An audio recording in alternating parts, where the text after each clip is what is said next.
The Case for Liberalism in an Age of Extremism, or Why I Left the Left and Can't Join the Right, by Alan Dershowitz. So this book is like a centrist kind of like book on politics. Alan Dershowitz was a lifelong Democrat who switched to being a Republican due to like their position on Israel changing and then like anti-Semitism rising in the Democratic Party with people like Hassan Piker and Zoran Mondami. So yeah, I was kind of interested in hearing his perspective on things, and this book is essentially explaining his beliefs and why he's like a liberal and not a radical leftist. Which there's a big difference between that. Like he's more like a Bill Maher type Democrat than what you see now. And I enjoyed this book quite a bit.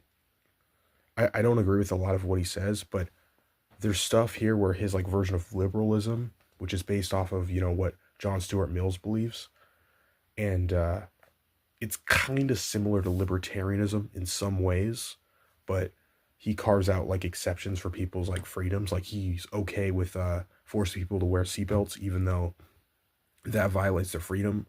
Where me as a libertarian, I disagree with that. So I'm willing to take certain principles and ideas and go all the way with them. Versus he has like kind of caveats with some of this stuff, which I find really interesting, right?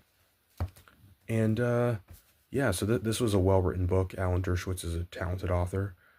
And I'd actually give this 4.5 out of 5. I felt like it trailed off a little bit at the end. Like it didn't, and it was still good, but it didn't necessarily stay on what I wanted as much. So there's that. And then also, I don't necessarily agree with the whole thesis that like, you have to stay in the middle or you're going to like basically become a communist or a fascist.